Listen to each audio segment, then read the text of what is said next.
सभी भाइयों से अनुरोध है कि वो लोग अपनी सीट पर बैठ जाएं।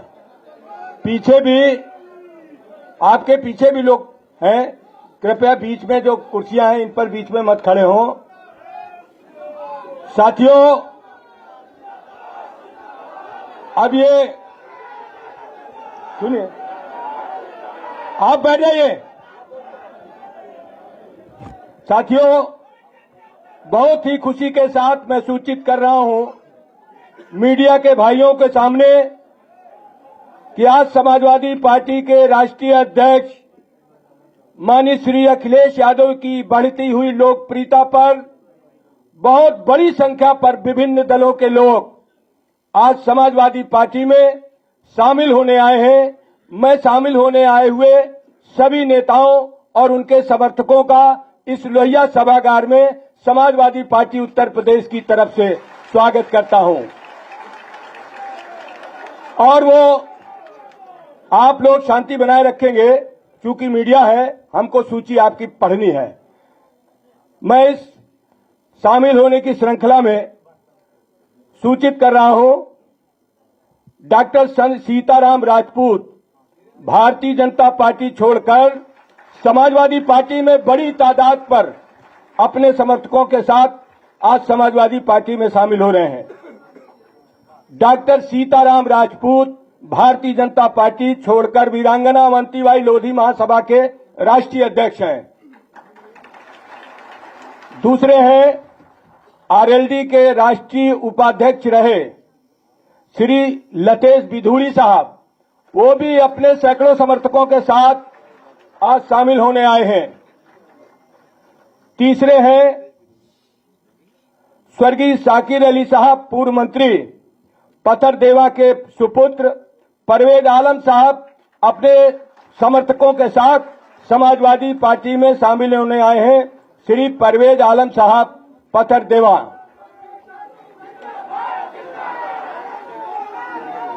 श्री अगले, शांति रहिए, अगले नेता का नाम मैं प्रस्तुत कर रहा हूं, श्री इलियास अंसारी साहब,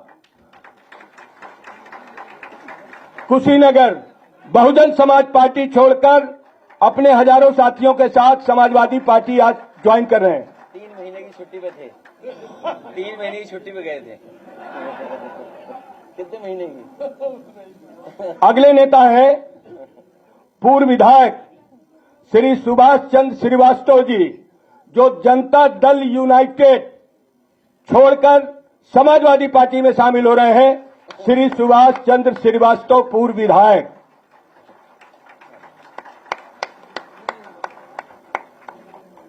अगला नाम है श्री तिलक चंद वर्मा, बालामऊ हरदोई, बहुजन समाज पार्टी छोड़कर सैकड़ों की तादाद में अपने समर्थकों के साथ आज समाजवादी पार्टी में शामिल हो रहे हैं। श्री तिलक चंद वर्मा जी। पूर्व विधायक औरैया जिले के पूर्व विधायक श्री मदन गौतम अपने हजारों साथियों के साथ समाजवादी पार्टी में शामिल हो रहे हैं। पूर्व विधायक श्री मदन गौतम जी। और आपके सामने मुझे नाम प्रस्तुत करने में खुशी हो रही है, स्वर्गीय भालचंद्र यादव के सुपुत्र सुबोध यादव, सुबोध यादव अपने साथियों सहित समाजवादी पार्टी में शामिल होने आए हैं। हम उन सबका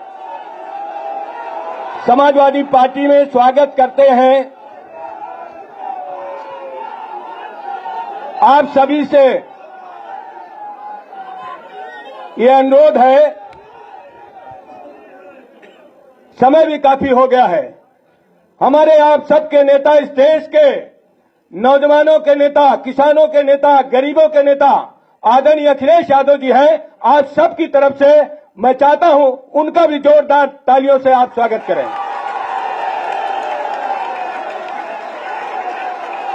अब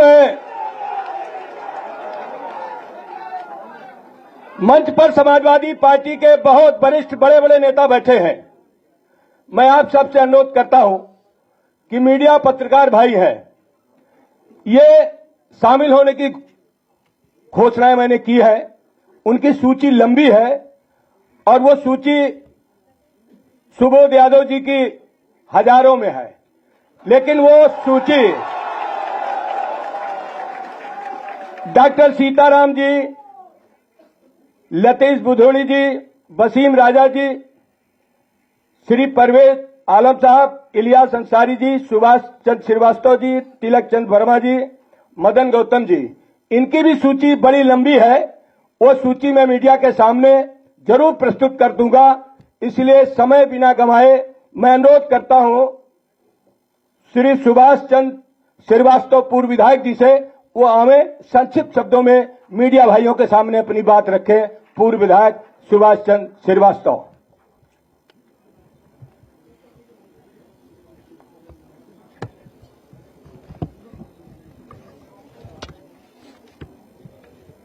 समाजवादी पार्टी के राष्ट्रीय अध्यक्ष और इस मुल्क के भविष्य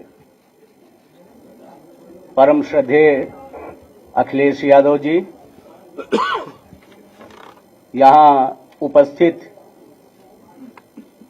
समाजवादी पार्टी के प्रदेश अध्यक्ष नरेश उत्तम पटेल जी, इंद्रजीत सरोज जी, अरविंद सिंह गोप जी, अंबिका चौधरी जी और सभी समाजवादी पार्टी के सम्मानित और श्रद्धेय नेतागण और इस सभागार में उपस्थित समाजवादी पार्टी के क्रांतिकारी साथियों, मीडिया के बंधुओं, प्रिंट और इलेक्ट्रॉनिक मीडिया के साथियों, मैं कुछ बातें अपनी कह के अनुमति चाहूंगा। आज पूरे मुल्क में सही अर्थों में काफी दिनों के बाद एक तरह से अघोषित आपातकाल जैसी परिस्थिति है, अनप्रोक्लेम्ड इमरजेंसी जैसी स्थिति है। लोकतांत्रिक संस्थाओं पर हमले हो रहे हैं, संवैधानिक संस्थाओं की गरिमा चौपट हो रही है और 2024 का जो चुनाव सन्निकट है, हम पूरी तरह से इस बात से सहमत हैं कि माननीय अखिलेश जी जो ये कहते हैं कि जो पौराणिक गाथा हमारे वहां है कि यहां समुद्र मंथन हुआ था, तो इनका ये कहना है कि 2024 का जो लोकसभा का चुनाव है वो सही अर्थों में संविधान का मंथन का है। ये 2024 इस मुल्क के मुस्तकबिल को तय करेगा। इस मुल्क में लोकशाही रहेगी, जमहूरियत रहेगी कि नहीं रहेगी, ये 2024 के चुनाव का परिणाम तय करेगा। तो मैं आपसे कहना चाहता हूं कि जो लोग इस देश में जागरूक हैं, जो नागरिक जो 70-75 वर्षों के आजादी के बाद के दिनों में जिन्होंने तमाम अधिकार अर्जित किए थे, आज वो अर्जित जो उनके जनाधिकार है वो खतरे में हैं, वो सभी खत्म किए जा रहे हैं। और कोई लंबी बात मैं नहीं कहना चाहता, मैं इतनी जरूर कहना चाहता हूं कि आज जो विवेकवान लोग हैं उनको माननीय अखिलेश जी की अपील को पूरी शिद्दत से लेनी चाहिए और संविधान मंथन के इस अभियान में उनको खड़ा होना चाहिए समाजवादी पार्टी के साथ। इस देश में लोकशाही रहेगी, इस देश में जमहूरियत रहेगी, तो इस देश में अकलियत हो, पिछड़ा हो, मजलूम हो, डाउन ट्रॉडन हो, उसके हकों की रक्षा होगी। और आज जो पीडीए का इन्होंने नारा दिया, मैं आपसे कहना चाहता हूं कि हम सभी लोग डॉक्टर राम मनोहर लोहिया के स्कूल ऑफ थॉट के लोग हैं और आज समाजवादी आंदोलन ही इस मुल्क को उबार सकता है वर्तमान चुनौतियों से। इसलिए मेरे जैसा आदमी भी इस बात को समझा। मैं आपसे कहना चाहता हूं कि मैं 13वीं विधानसभा में जनता दल विधानमंडल का नेता रहा और पूरे संपूर्ण यहां लोग जानते हैं कि मैं एक ऐसा व्यक्ति था कि हमारे साथ निर्वाचित जितने विधायक थे सब दल बदल करके मौका पाके मंत्री हो गए और जनता दल के 100 को ढोने वाला मुझे छोड़ के कोई सदन में नहीं बचा। आज मैं आपसे कहना चाहता हूं, उसी संकल्प के बदौलत आप सभी के बीच में मैं इसे उद्घोषित करना चाहता हूं कि हमारा संपूर्ण जीवन समाजवादी आंदोलन को खाद पानी देने में लगेगा, अखिलेश जी को स्थापित करने में लगेगा। अखिलेश जी के सामर्थ्य में वृद्धि के लिए जो मेरे पास सर्वोत्तम है, सबकी आहुति मैं दूंगा। आपको बहुत बहुत धन्यवाद। अब मैं अनुरोध करता हूं माननीय राष्ट्रीय अध्यक्ष श्री अखिलेश यादव जी से कि वो अपनी बात रखें। आदरणीय अखिलेश यादव जी।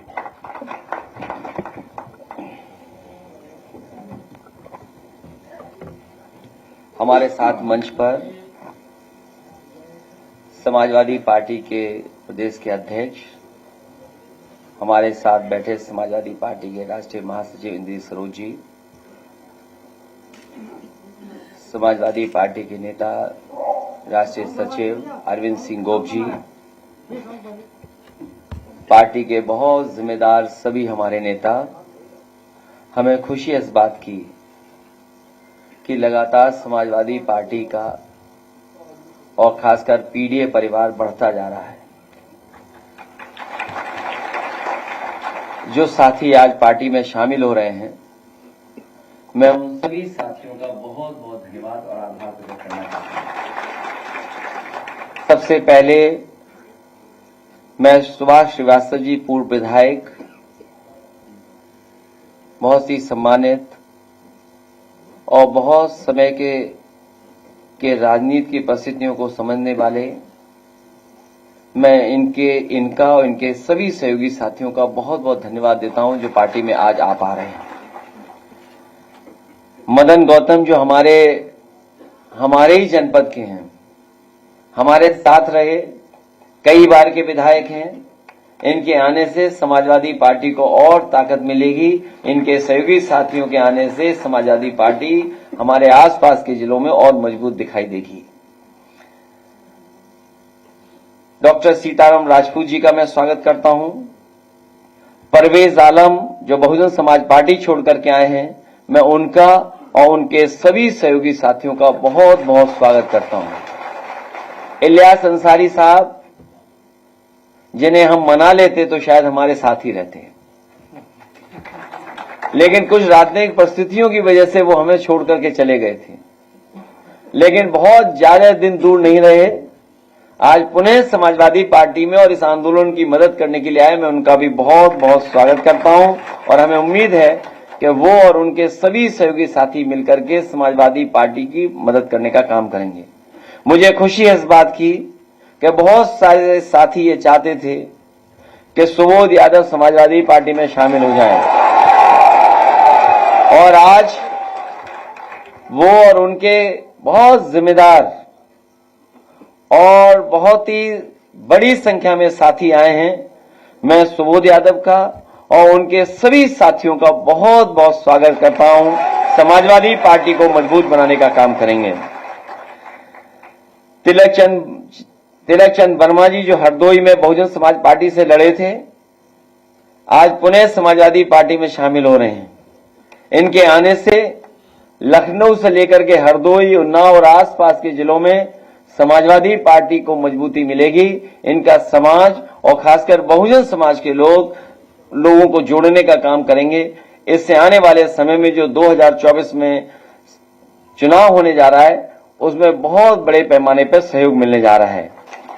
लतेश बिदोड़ी जी राष्ट्रीय युवा लोकदल छोड़ करके आए हैं, हम उम्र हैं, नौजवान साथी हैं, ये लंबे समय तक हमारी पार्टी के साथ जुड़ करके समाजवादी आंदोलन को मजबूत करेंगे। मैं इनका भी बहुत बहुत स्वागत आज समाजवादी पार्टी में करता हूं।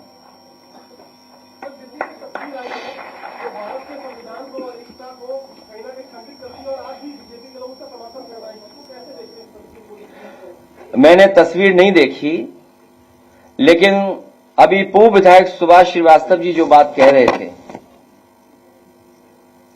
कि ये संविधान बचाने का चुनाव है, लोकतंत्र बचाने का चुनाव है, आरक्षण बचाने का चुनाव है, अपना सम्मान बचाने का चुनाव है, और अगर हम कहें कि अपनी आजादी बचाने का चुनाव है, तो जिस तरीके से कभी मंथन हुआ था, ये समुद्र मंथन की बात जो हुई है कभी, ये संविधान मंथन का समय है। एक तरफ वो लोग हैं जो संविधान की रक्षा करना चाहते हैं, दूसरी तरफ वो लोग हैं जो संविधान को खत्म करना चाहते हैं।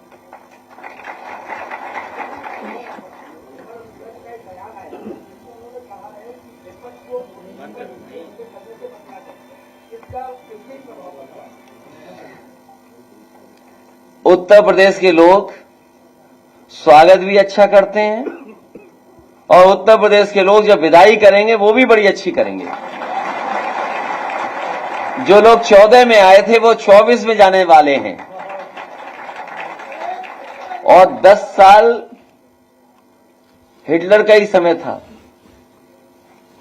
10 साल से ज्यादा वो नहीं रह पाया वहां पर, तो 10 साल तो इनका भी पूरा हो गया।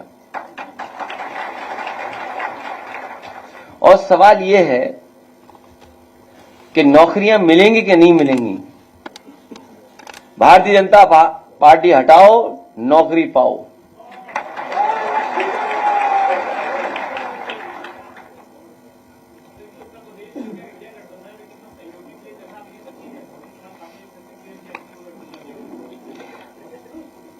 जिसका दाना उसका गाना। प्रेस के लोग आप भी बचिए।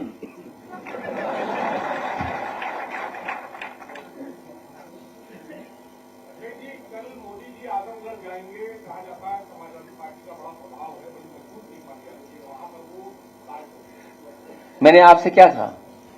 उत्तर प्रदेश की जनता स्वागत भी अच्छा करती है और विदाई भी अच्छा करती है।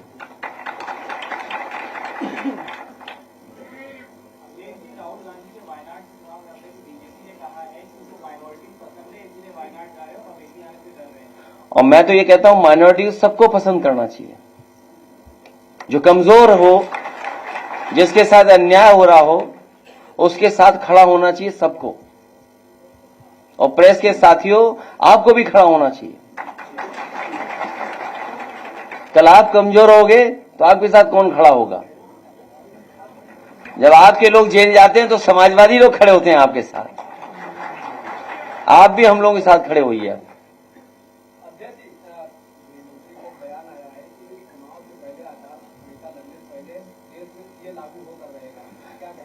आचार संहिता तब मैं मानूंगा लागू हो गई जब डीजीपी हट जाएंगे, पुलिस के अधिकारी हट जाएंगे। पहले तो आचार संहिता लगती थी, उसके बाद अक्सर जो अधिकारी बहुत दिनों से जमे रहते थे उनको हटाया जाता था। देखते हैं ये सरकार कितने अधिकारियों को हटाती है।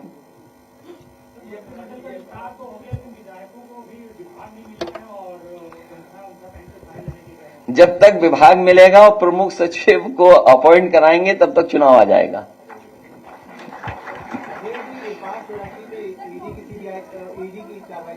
देखिए, जितने भी ये सीबीआई, ईडी, इनकम टैक्स जानबूझ करके सरकार भेजती है जिससे लोग डर जाएं और घबरा जाएं और फंसाने का काम करती है।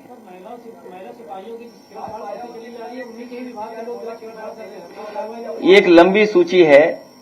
हमारे पत्रकार साथी ने कुछ सवाल उठाया है। ये बहुत एक लंबी सूची है। अगर पिछले 7 साल का हम लोग गिने तो देश में सबसे ज्यादा इस तरह की घटनाएं उत्तर प्रदेश में हुई हैं। और जहां साथी हमारा एक कह रहा था, होम मिनिस्ट्री के ऊपर कोई सवाल पूछा जा रहा था। ये होम मिनिस्ट्री की जिम्मेदारी बनती है कि समय समय पर स्टेट गवर्नमेंट्स को भी चेक करें कि उनके यहां क्या हो रहा है। अगर पुलिस ही भक्षक बन जाएगी, जिनसे हमें उम्मीद है कि न्याय मिलेगा, अगर वही अन्याय करेंगे तो आप न्याय के लिए कहां जाएंगे? तो ये जो घटनाएं बढ़ी हैं, ये पुलिस हेडक्वार्टर से लेकर के और थाने तक की घटनाएं, आप इस बारे में जानकारी कर सकते हैं। सबसे ज्यादा उत्तर प्रदेश में है। जिस तरीके से जब से बीजेपी की सरकार आई है, दिल्ली में 1 लाख, पूरे उत्तर भारत में 1 लाख किसानों ने आत्महत्या की है। सोचो, जिस देश में 10 साल में 1 लाख किसान आत्महत्या करता हो, जहां पर यह बताया गया हो कि आय दोगुनी हो जाएगी। यहां जितने लोग बैठे हैं सब किसान परिवार के हैं। किसान परिवार पूछ रहे हैं कि उनकी आय दोगुनी कब होगी, और किसान के बेटे ये पूछ रहे हैं उन्हें नौकरी रोजगार कब मिलेगी। जो एमएसपी के लिए लड़ रहे हैं किसान, क्या सरकार एमएसपी लागू करेगी? समाजवादी ये भरोसा दिलाती है कि 80 हराओ, एमएसपी लागू करवाओ और उसका कानूनी अधिकार पाओ। सर, एमएलसी चुनाव होने वाले हैं, क्या कैंडिडेट्स में भी पीडीए की झलक दिखेगी? पीडीए की झलक अगले 50 साल तक दिखेगी आपको।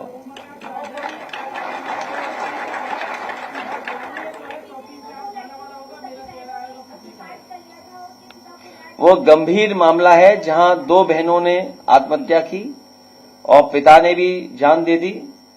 ये बहुत गंभीर विषय है।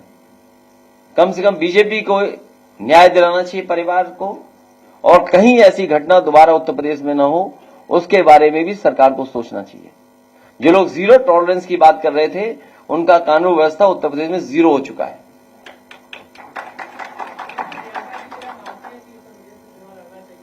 किसको? मैं तो चाहता हूं आप भी कोई सभासद का चुनाव लड़ लो। अब चुनाव सभासद का है ही नहीं तो क्या करें हम, बताओ। ये कोई बात हुई? अरे किसी लीडर और पॉलिटिकल पार्टी तय करेगी, हम क्यों तय करेंगे? अब हम कहेंगे मुख्यमंत्री जी को चुनाव लड़ना चाहिए, ये कोई बात हुई? अब मुख्यमंत्री जी अगर लड़ना चाहे तो बताओ। नहीं, कोई क्षेत्र नहीं ना इनमें बनाया नहीं इन्होंने कोई। मुझे जिला नहीं पता ना, मैं विचार कर सकता हूं इनके पास। कौन जिले के हो आप? लखनऊ? नहीं, रविदास जी हैं, अब आपको मौका नहीं मिलेगा। रिजर्व सीट है, मोहनलाल इन कैसे दे दूंगा?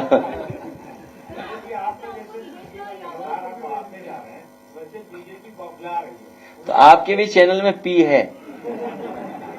बीजेपी अभी और घबराएगी, इसलिए घबराएगी क्योंकि पीडीए का हक और अधिकार छीने इन्होंने। आप बताइए, वाइस चांसलर के अपॉइंटमेंट्स हुए हैं, पीडीए कितना है उसमें? जो वाइस चांसलर के अपॉइंटमेंट हुए हैं उसमें पीडीए कितना है? और हमारे ये साथी अलग अलग जिले के यहां बैठे हैं। कभी गवर्नर हाउस से ये सवाल उठता था कि कौन पोस्ट हुआ है, कितने पोस्ट हुए हैं। कई जिले ऐसे हैं जिनमें एक भी पीडीए का अधिकारी कभी पोस्ट नहीं हुआ टॉप पोस्ट में। कई जिले ऐसे हैं जिसमें पीडीए का बड़ी पोस्टिंग पाया ही नहीं। तो ये तो केवल एक बात बता रहा हूं मैं आपको कि यूनिवर्सिटियों में जो अपॉइंटमेंट हुए 34 में पीडीए है ही नहीं कहीं, केवल 4 पीडीए। और उन्होंने जिनको अपॉइंट किया है, अगर वाइस चांसलर अपॉइंट हो गए तो उन्होंने किसको अपॉइंट किया है, उसकी सूची सरकार नहीं दे रही है। जो लोग 46 में 56 कहते थे, 46 में 56, उन्हें सूची देनी चाहिए कि नहीं देनी चाहिए? ये तो केवल मैं एक बात उठा रहा हूं अभी, एक, कि वाइस चांसलर के अपॉइंटमेंट्स में सरकार ने सबसे ज्यादा धोखा अगर किसी को दिया है तो पीडीए परिवार को धोखा दिया है। क्या वो 69,000 के बच्चे किस मंत्री के घर नहीं गए, बताओ? वो इसलिए उनके साथ अन्याय हो रहा है कि वो पीडीए परिवार के लोग हैं, पीडीए परिवार के लोग हक मांग रहे हैं। यही 69,000 में क्या आपने नहीं देखा? कौन सा मंत्री नहीं छोड़ा जिसके घर न गए हों? लेकिन जो वहां लोग हैं वो पीडीए को न्याय नहीं दिला सकते, उनको हक नहीं मिल सकता।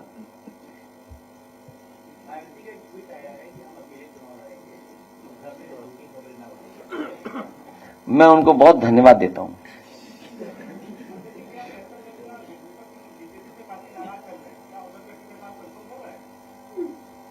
किसका? नहीं, अगर आप कह दोगे तो मैं दे दूंगा। नहीं, सच में कोई झूठ नहीं। देखिए, अगर कभी कोई ऐसी परिस्थिति बनी तो पत्रकार साथी, आपका नाम क्या है?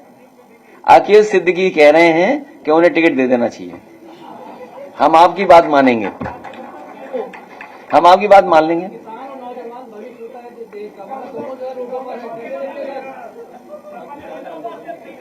भाई, हमें टिकट का कैसे बता दूं? अभी ये कांग्रेस वाले पूछे, आप बीजेपी की पूछो, मैं क्यों तय करूंगा टिकट किसी दूसरी पार्टी का? नहीं, मेरे संपर्क में कोई नहीं है। नहीं, हमारे संपर्क में नहीं है।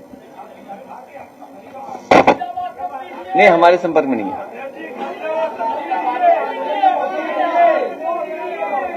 हैं? बहुत जल्दी आ जाइए, बहुत जल्दी आ जाएगी, बहुत जल्दी आ जाएगी, बहुत जल्दी आ जाएगी। वो भी बहुत जल्दी दे देंगे।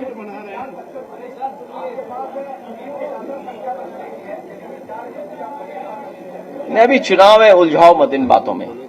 चुनाव है, अभी चुनाव में जाने दो, बड़ा लोकसभा का चुनाव है, ये लड़ाई बाद में लड़ी जाएगी।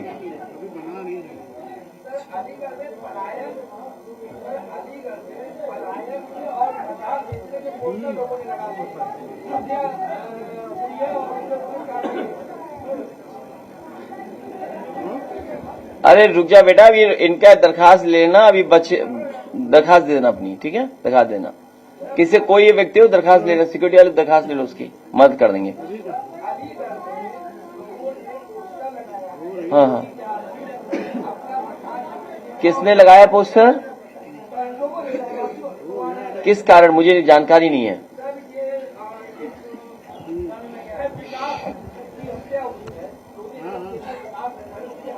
ये हमें जानते होंगे, हमारे कुछ अलीगढ़ के लोग बैठे हैं, वो जानते होंगे बात को। पुलिस कहाँ कार्रवाई कर रही है, पैसा दे दो कार्रवाई कर देगी पुलिस, ये कोई नई बात बता रहे हो क्या आप ये बताइए। बलिया में अंबिका चौधरी जी बैठे हैं, यहां पर एक व्यापारी ने लाइव अपनी जान दे दी, याद है आपको। कुछ सूदखोरों से उसने पैसा लिया था, और जब पैसा नहीं दे पाया, कुछ दे दिया कुछ नहीं दे पाया, उसका भी उसने वादा कर दिया, उसकी जमीन घर मकान लिखाना चाहते थे, मजबूरी में वो लाइव आकर के उसने अपनी जान दी, याद है। हाँ, जबरदस्ती लिखवाया, उसके घर मकान ले लिया, जिसके कारण उससे अपनी जान देनी पड़ गई। अभी इलाहाबाद में मैंने सुना है, इलाहाबाद की घटना है, एक यादव परिवार जिसने कुछ पैसा लिया था, पैसा वापस कर दिया, कुछ बचा था उस पर इतना इंटरेस्ट लगा दिया, इतना इंटरेस्ट लगा दिया और इतना अपमानित किया, वो घर जाकर के उसने फांसी लगा ली। और थाना और पुलिस मदद उसकी कर रहा जो हत्यारा है, जिसकी वजह से हत्या हुई है। तो ये कोई नई बात बता रहे हो आप, पूरी पुलिस पैसा ले रही है, ये बात मुझे बोलना चाहिए। इतना करप्ट, इतनी करप्ट पुलिस कभी नहीं हुई होगी, और इतना करप्शन उत्तर प्रदेश में कभी नहीं हुआ होगा जितना भारतीय जनता पार्टी की सरकार में चल रहा है। क्या आप कल्पना कर सकते हैं लखनऊ में सड़क में कितना गहरा गड्ढा हो गया था, बताइए आप तो देखने गए होंगे, कितना कितना है हैं? नहीं, कितना गहरा गड्ढा था। वो तो गाड़ी बच गई, उसने ब्रेक टाइम से लगा लिए। नहीं, वो गाड़ी यूं लटकी हुई थी, याद कीजिए आप। हाँ, और आप सोचिए, एक अखबार ने लिखा अंग्रेजी में, हाँ शायद मुख्यमंत्री जी अंग्रेजी नहीं पढ़ते होंगे, उस अखबार ने लिखा कि sinking roads indicates stinking corruption. सोचिए आप, एक अंग्रेजी अखबार प्रतिष्ठित लखनऊ का लिख रहा है कि इसलिए हो रहा है क्योंकि भ्रष्टाचार है। अब मुख्यमंत्री जी ने नहीं पढ़ा होगा क्योंकि अंग्रेजी में अखबार ने लिखा था। ये बात मैं नहीं कह रहा हूं, ये अखबार कह रहा है, और आप में से साथी बैठे होंगे, उन्हीं के अखबार की खबर पढ़ रहा हूं मैं। तो सोचो, लखनऊ में इतने गहरे गड्ढे हो रहे हो, पूरे उत्तर प्रदेश में गड्ढे गड्ढे कर दिए सरकार ने। और कब? जब 40,000 करोड़ से ज्यादा गड्ढा मुक्ति में पैसा खर्च किया है सरकार ने, 40,000 करोड़ से ज्यादा, सोचिए आप। और दूसरों की ईडी सीबीआई, ये पूछ रहा था हमारा पत्रकार साथी, ईडी सीबीआई इनकम टैक्स, कभी कभी कुछ विभाग हटा देने चाहिए, हमेशा के लिए खत्म कर देने चाहिए। जैसे नेताजी ने कभी चुंगी खत्म की थी, इसी तरह कुछ विभाग हमेशा के लिए खत्म हो जाने चाहिए। वो सरकार में लाओ तो बताएंगे, सरकार में लाओ तो पता लग जाएगा एक ही दिन में।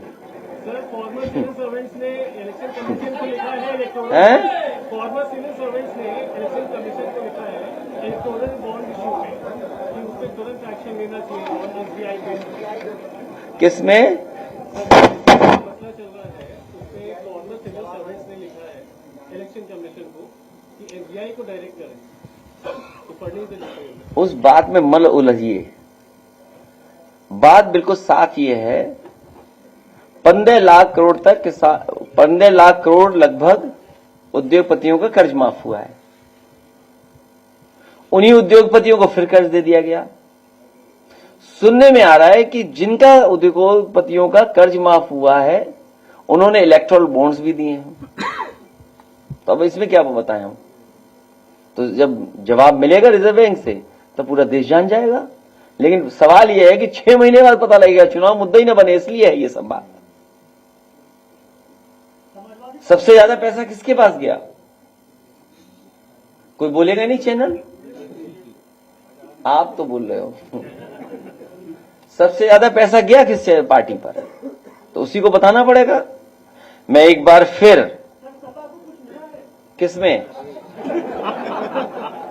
सपा को मिला होगा? नहीं, वो तो रिकॉर्ड पे है। सपा को जो मिला शायद एक बार 2.5 करोड़ मिला है, एक बार कुछ और मिला है। अरे लेकिन हमें मिल गया, हमने बता दिया। क्या बीजेपी ऐसे बता देगी?